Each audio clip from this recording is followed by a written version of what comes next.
Welcome back to another episode of Man Bites Film. This week we're going to be reviewing two films that are currently streaming on Netflix, like always. And the first one that I want to go straight into is called Spotlight. This is a 2015 film, and it runs about 2 hours and 8 minutes. It stars Mark Ruffalo, Michael Keaton, Rachel McAdams, Liev Schreiber, John Slattery, and Stanley Tucci. This is an all-star cast. Stanley Tucci, Michael Keaton, and Mark Ruffalo are one of my favorite. And then Rachel McAdams is freaking amazingly hot. So this film, just by that alone, interested me. And then the actual subject itself caught my attention even further, and it brought me to I was like, hell yeah, I gotta watch this movie. This is such a good movie though. This is based on Boston in 2001, the church pedophile scandal that was investigated by the Boston Globe. And in the Boston Globe, they have this particular group of people called Spotlight. And this group of people, since the 70s, they've been doing like investigative reporting and stuff like that. Really, like, the core of journalism was in this group of Spotlight.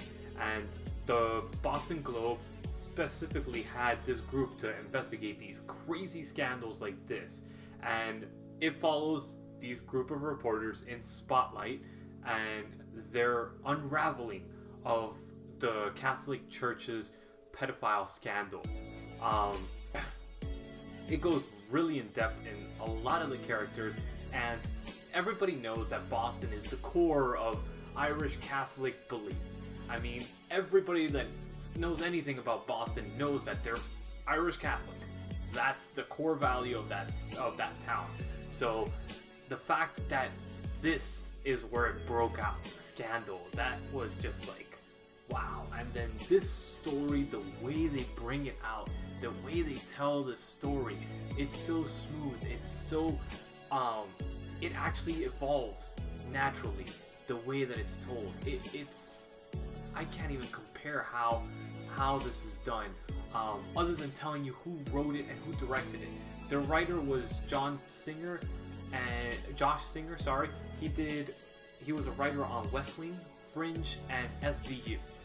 That in itself tells you everything. And then the second writer and director of the film is Tom McCarthy, and he was the writer of Up. I mean, Up is one of my favorite Pixar movies by far. It's either number 1 or number 2. So it's a freaking awesome movie. And the fact that he wrote that, and then the other writer wrote West Wing, which is one of my favorite series, Fringe, which is another one of my favorites, and then SVU, which is like, holy crap.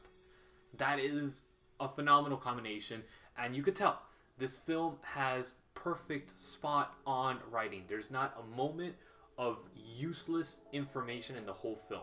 It's from start to finish, from second 20, after the credits are done and the studio intros and all that jazz is done, to 2 hours. This film does not stop. It captures you from the first moment, and it takes you on a roller coaster ride with these group of people and all the crap that they went through, because obviously it was not easy for them to bring this scandal out in the open, especially in Boston. So I really enjoyed this film. I think it's one of the best films I've seen recently, and I give this a 9 out of 10. Probably give it a little bit more if it wasn't just a movie that I had just seen. So it has to sink in, I guess, maybe a little bit more, but I'm pretty sure this is going to get up there real quick. Alright, so the next movie that I want to go into is Quiz Show. This is a 1994 film directed by Robert Redford, starring John Turturro.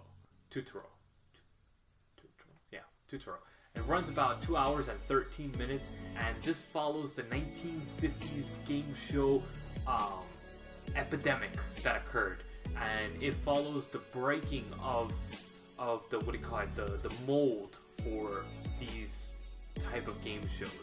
Everybody nowadays knows that those game shows are rigged for the most part. Most of TV is rigged. Reality shows and all that stuff is rigged. I mean, really, real, people. It's not. It's all scripted. It's all based on just events that are written up by writers, and they happen, and they're set. The beats are set in motion, and whatever happens in between is made up by the characters. But the beats are done by each of the the writers. So Quiz Show follows the unraveling of the first time people actually realize that this is a scam. And it follows John Turturro, which is freaking awesome actor. I love his acting, and he plays a contestant in this game show. This is like basically like Who Wants to Be a Millionaire type of game show back in the 50s, and he's eating it up. Like, he is kicking ass, and then he's told to take a dive because he's not all American, because he's this Jewish guy and he looks Jewish. So the ratings are plummeting because they keep seeing, you know, the studio's like, all right, you know, this guy's, he doesn't have anything going for him. We want to put somebody that actually looks good up there and all that stuff. So they find this guy that's rich snob, that's perfect, you know, Catholic, blue eyes, you know, that whole thing, blonde, blue eyes, that whole like facade. And they're like, all right, that's who we're gonna put. So let's do that.